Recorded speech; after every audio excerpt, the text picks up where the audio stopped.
where the governor and the mayor and elected officials and our firefighters, our police officers, our OEM, all of our entities, we are in the energy of when there is a crisis in this city or state, we are coming together.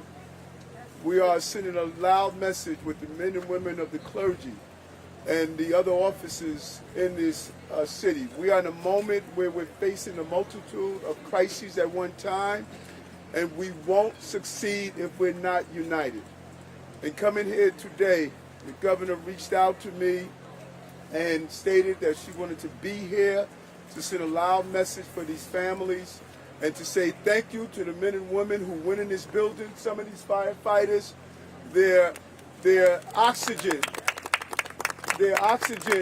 tanks were empty, and they still pushed through the smoke. You can't do this if you don't feel attached to the city and this community. And I really want to thank them for putting their lives on the line to save lives. Over 30 people are in the hospital, 19 deaths. 9 of them are children, are babies that we lost. And we're all feeling this. And we're going to be here for this community to help them navigate through this. Many of these young children went to schools. We will have a social and emotional support at their schools to help the classmates. We're here as well with the Red Cross and OEM. Is going to coordinate together to get housing and also some of the emergency needs that the people who experience this trauma experience. And it's so important that we have the faith-based leaders here. This was a large Muslim population. Sheikh Musa is here that knows many of the residents. They came from Gambia. And we want to make sure that we're sensitive to the cultural needs. The ME's office is going to coordinate to make sure that we respect the burial rights of the Muslim community as well as others. So our message is clear today.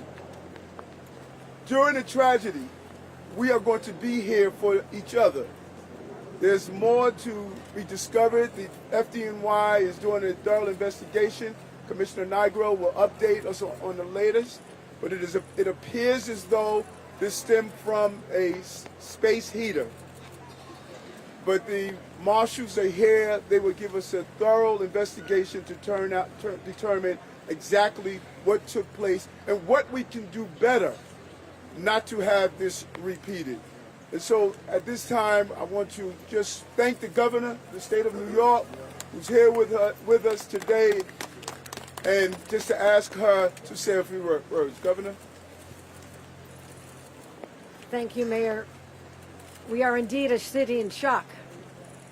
It's impossible to go into that room where scores of family who are in such grief, who are in pain, to see it in a mother's eyes as I held her, who lost her entire family.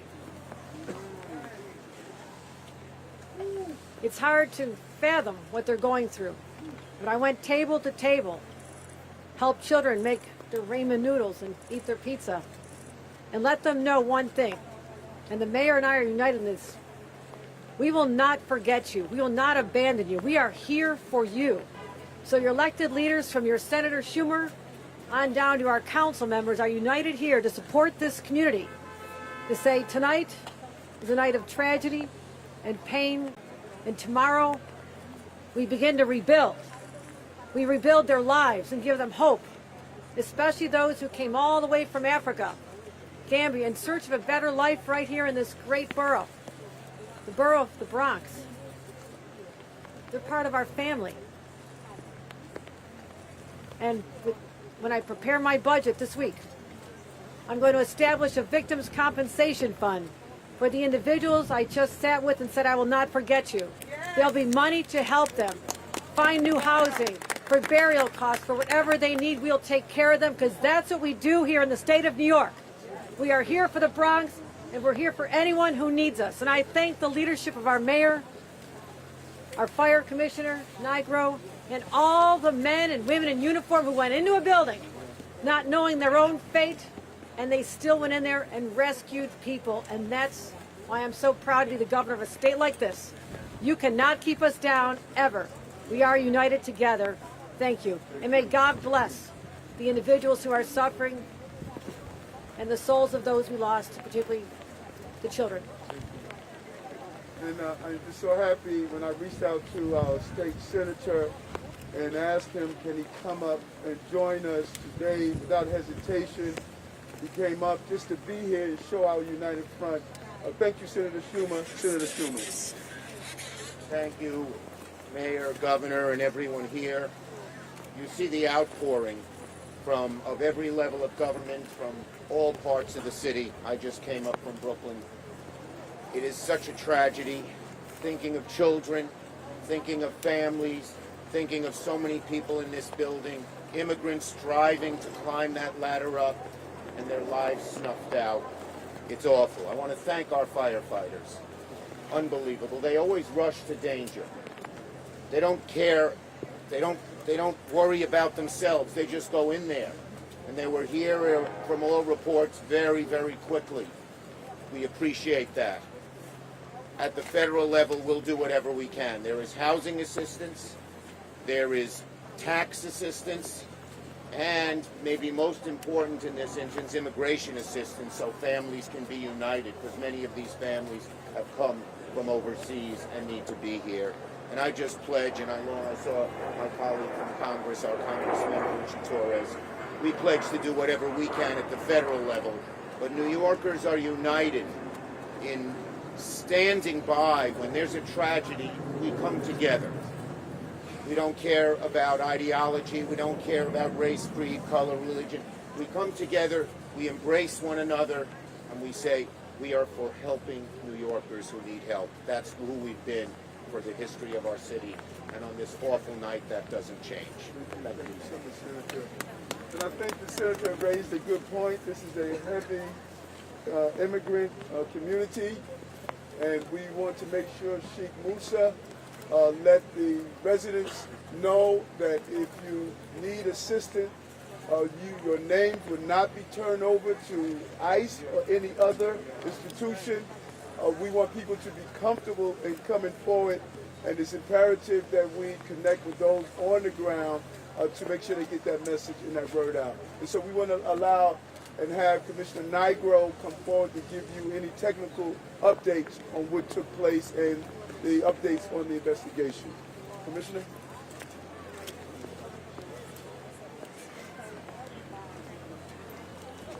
Thank you, Mayor. And let me just say that my entire department mourns along with the families here today and our entire city.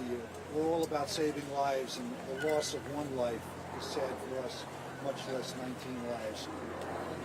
As the mayor said, this fire began in an apartment that spans 2 floors on the 2nd and 3rd floor of the building. It started in a malfunctioning electric space heater. That was the cause of the fire. The fire consumed that apartment that is on 2 floors and part of the hallway. The door to that apartment, unfortunately, when the residents left, was left open. It did not close by itself. The smoke spread throughout the building, thus the tremendous loss of life and other people fighting for their lives right now in hospitals all over the Bronx. So we are investigating where everyone was found, how the smoke traveled, but certainly the marshals have determined through physical evidence and through first-hand accounts by the residents that this fire started in a bedroom in a portable electric heater.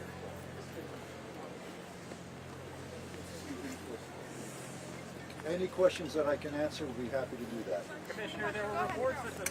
Go ahead. Carol, go ahead, Carol.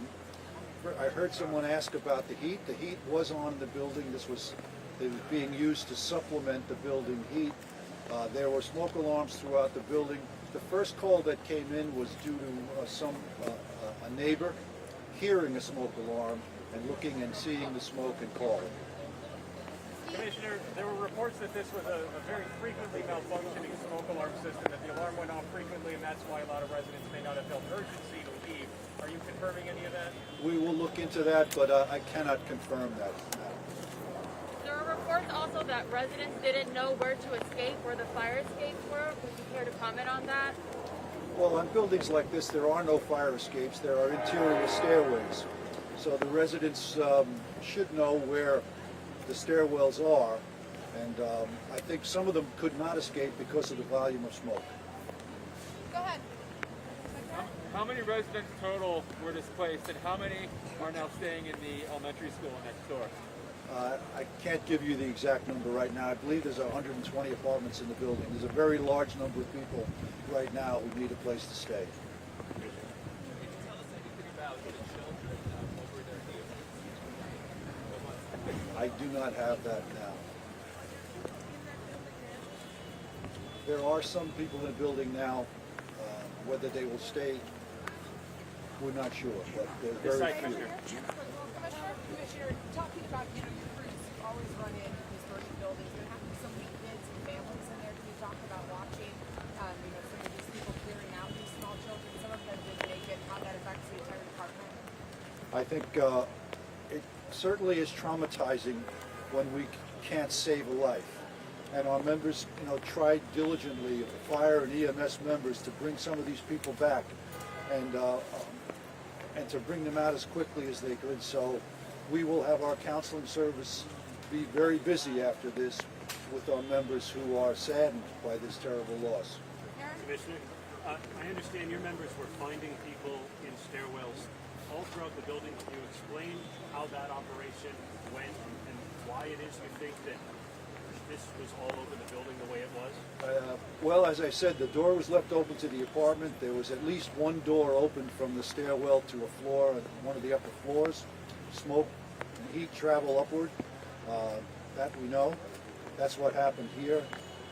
As the mayor said, it was a very difficult job for our members. Their air tanks contained a certain amount of air. They ran out of air, many of our members, and they continued working to try to get as many people out as they could. Does anyone have questions for the mayor or the governor? Sure. Yeah, go ahead. In terms of the shelter here at the middle school, where will these people be staying for the next few nights, and where will they be getting resources and supplies? Thank you. We have our Deputy Commissioner of OEM that's here, that's going to give the update, and Red Cross. Hello, I'm from Emergency Management. So we do have the Red Cross here. They were here very quickly. We're registering everyone that needs housing. They will be going into hotels for an extended period while we work it out, and it's safe for people to go back into the building. If people are ultimately not able to go back into their apartments, we will work with HPD, with the state, and other resources to get people the long-term housing that they need. Yeah. So we're coordinating the other responses. This is an active school, obviously, so we will be, when everybody is taken care of for the evening, we will be closing out of the school tonight and then going to another community facility nearby. We have set up a website on the emergency management website. We're in multiple languages where we are putting out all the information. I know there are some people that are concerned about their pets, and so we will work with the agencies on that. We are providing food. A lot of children go to the school next door and other schools, so depending on where they're staying tonight, we will get them transportation back to the school. We have set up a short code. People that are affected can text 181-STFIRE to 692-692, and they will receive messages in English, Spanish, and French on services that are available. The other thing is we have set up with the Police Department Missing Persons Unit, with 311, the Unidentified Victim Information System. People can call 311, or outside of the city, they can call 212 New York, and if they are looking for information on a loved one that was taken to a hospital or who has passed away, we can get them that information. I understand there are laws that state that these doors have to automatically shut in an emergency like this. Who's making sure that this is actually being implemented? This could save lives.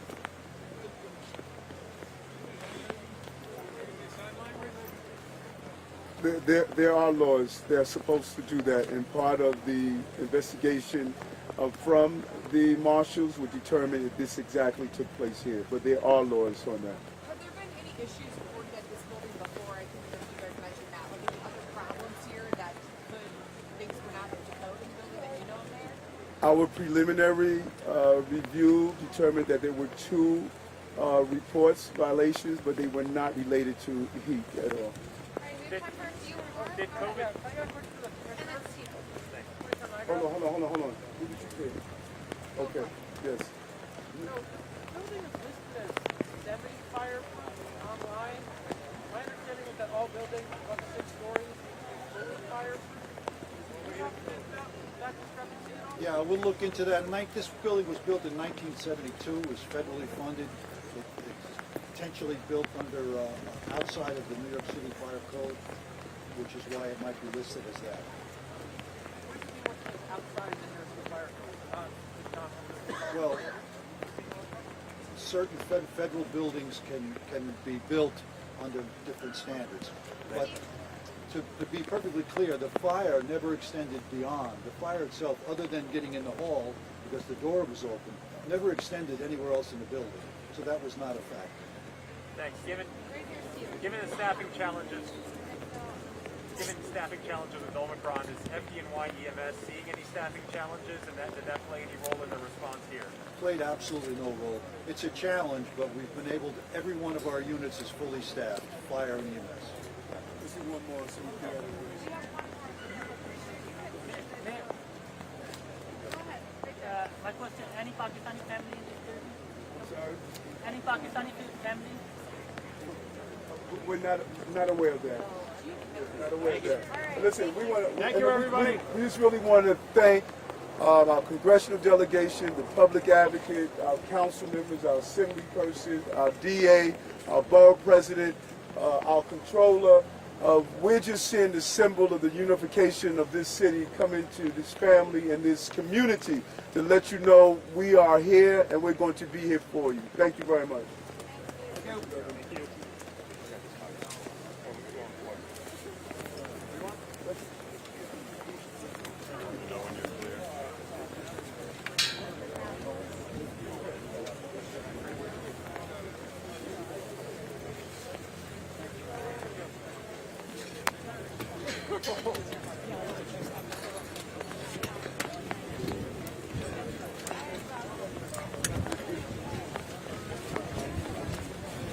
There we are.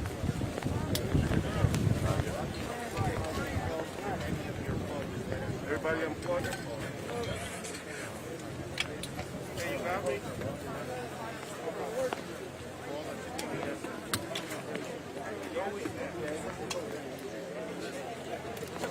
All right. Thank you for that. I try my best. I wish I knew how to say it. That's okay. They got on, they got off, and all of them live stream. They got done, so I'll call it a miracle. But thanks for making it happen. And thanks for coordinating.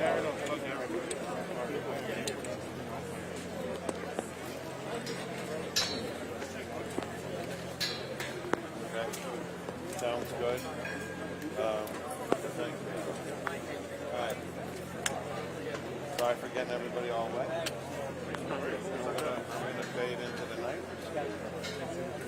No, thank you. That was really amazing. You made it here. Got that. Got it on. Got it off. So really appreciate it. I'm right behind you. Leave your sticks and take your mic, so we'll have a spot later tonight. That'll be good. I assume that this crowd is going to be here because they're live shots and live. I don't know.